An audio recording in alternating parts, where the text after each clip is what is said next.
नमस्कार दोस्तों, मैं डॉक्टर मिकी सिन्हा फिर से एक बार आपके सामने।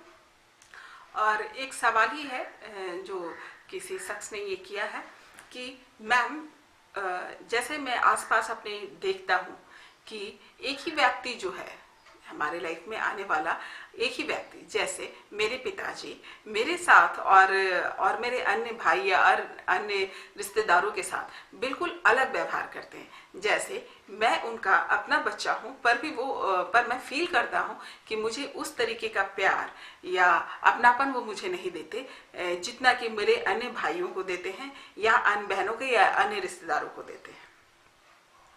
बच्चा तो मैं भी उनका हूं, पर ये ऐसा नहीं करते।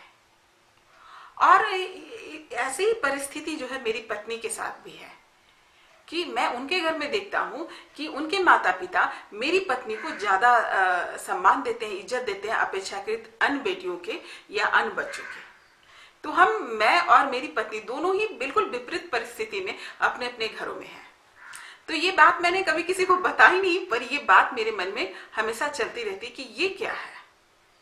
मैं इस बात से दुखी रहता हूँ और मैं भी अपने माता पिता का बच्चा हूँ, पर वो अटेंशन मुझे नहीं मिलती जो अन्य लोगों को वो देते हैं। मुझे क्यों नहीं देते और उन लोगों को क्यों देते हैं?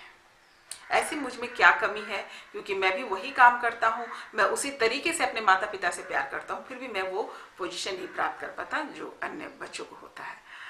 तो इसके बारे में थोड़े से मुझे आध्यात्मिक ज्ञान दीजिए कि अध्यात्म के अनुसार क्या इस पे कोई इफेक्ट है, इस पे कुछ रोशनी डाली जा सकती है? बिल्कुल डाली जा सकती है।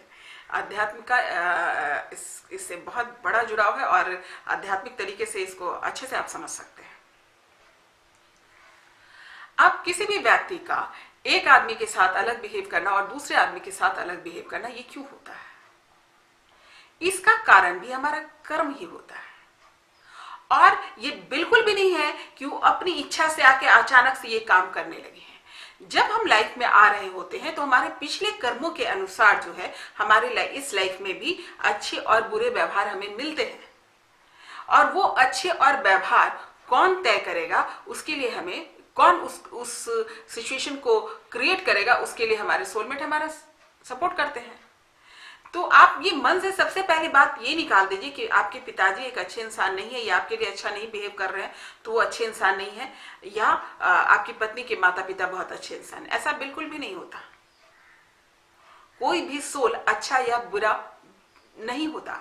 ये जो चीज भी होता है वो सिचुएशन होता है अकॉर्डिंग टू हमारे कर्मा। लास्ट कर्मा जो हमारे थे उसके अनुसार ही होता है।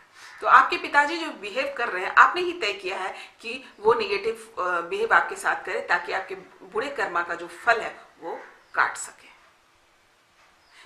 बिल्कुल ही ये आध्यात्मिक रीजन है।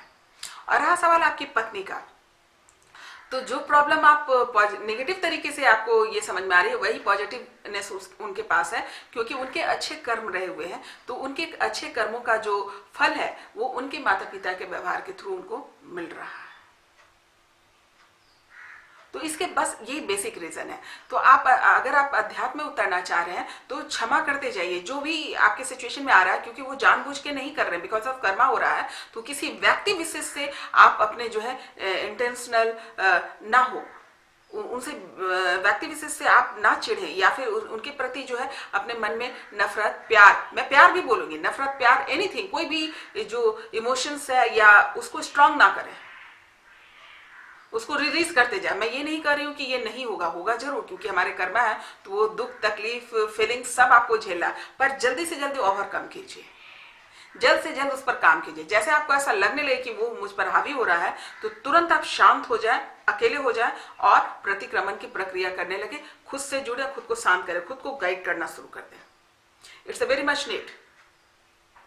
नहीं तो जो कर्मा को हम झेल रहे हैं आकर के यहाँ, फिर एक नई कर्मा बन जाएगा जिसको झेलने के लिए अगले जन्म में सेम सिचुएशन हमें मिल जाएगा।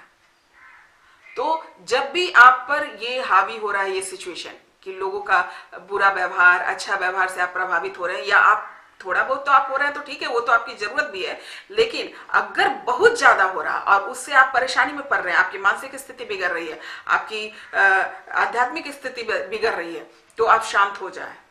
एक time to take easy, time to take silence, है ना, ताकि आप शांत होकर के जल्दी से उस चीज को माइंड से रिलीज करें। जल्दी से जल्दी ओवरकम हो। तो आपका जो अनजाने में नहीं होगा तो क्या होगा कि अनजाने में क्या होगा कि उस सोल से आपकी जो ये भावनाएं जुड़ गई, जैसे बदले का भावना, गुस्सा का भावना, प्यार का भावना, ये सब भावना जो है फिर जाकर के वो नए कर्मा को क्रिएट करेगी और फिर अगले जन्म में सेम सिचुएशन क्रिएट कर देगा। और पर्सनली उस सोल से भी आपका वो क्या कहते हैं प्रॉब्लम स्टार्ट हो जाएगा। तो वो सोल नेक्स्ट लाइफ में भी आएगा तो उसी तरीके का बदले के भाव उन चीजों को लेकर के आएगा। तो it's a very much need to get release all the things at the same time. तो उसे ओवरकम कीजिए। जैसे आप देखिए कि हावी होना शुरू हो गया है तो आप ओवरकम कीजिए, अपने आप को तुरंत पहचानिए, तो अपने आप को होल्ड कीजिए कि मैं ये नहीं हूं, है ना, जो मैं हूं उसको रियलाइज कीजिए। और अगर नहीं हो पा रहा तो प्रतिक्रमण के थ्रू जाइए और क्षमा करते जाइए। मैंने इसका सीधा तरीका यह, जो भी आपके पिताजी आपके साथ बिहेवियर कर रहे हैं उसी समय शांत होकर के बैठिए। अभी तक आपकी कुछ सवालों से ये लग रहा है कि आप बहुत हैंग ओवर हो चुके हैं, तो आप आराम से बैठिए और सोचिए और एक एक करके मैं आप अपने पिताजी को ध्यान में लाइए और उनकी सारी गलती से जिससे आपको तकलीफ हुई है उसके लिए उनको क्षमा कीजिए, क्योंकि उनकी गलती वो नहीं है, वो सिर्फ आपके कर्मों की वजह से वो एक्ट कर रहे हैं। तो आप उनको माफ करते जाइए कि जो भी गलती मतलब आपकी वजह से मुझे बुरा लगा तो मैं आपको माफ करता हूँ। एज ए बेटा आप मेरे पिता हैं और मैं आपको माफ करता हूँ। और आपकी वजह से अगर उनको कोई तकलीफ पहुंच रही है तो मुझे भी माफ करो, ताकि इस चक्र से, इस झंझट से जाने अनजाने में जो ये डेवलप हो जाएगा ये इसको खत्म करें। नहीं तो बहुत बड़ी मुसीबत बनकर खड़ी हो जाएगी। जो एक बदला के रूप में आप देखते हैं ना कि कोई इंसान किसी से बदला लेता है, ये बिकॉज ऑफ दैट ओनली होता है कि वो भाव रह जाता है, तो वो भाव जो है नेक्स्ट लाइफ में भी आएगा। तो ये भाव बिल्कुल ना क्रिएट करें, क्योंकि हमारा काम ये नहीं है। हम अपने अपने कर्मों की वजह से यहाँ हैं और अपने अपने कर्मों की वजह से जो व्यवहार है उसको हम झेल रहे हैं। तो उम्मीद करती हूँ कि आपको मेरी बात समझ में आई होगी। जो भी आपके जो प्रॉब्लम्स क्रिएट हो रहे हैं, जो आप पर हावी हो रहे हैं, उसको रिलीज कीजिए थ्रू प्रतिक्रमण and with meditation and keep silence for some time and analyse yourself कि व्हाट इज यू आर, है ना। फिर मिलती हूँ नए सवाल, नए जवाब, नए विषय के साथ। नमस्कार।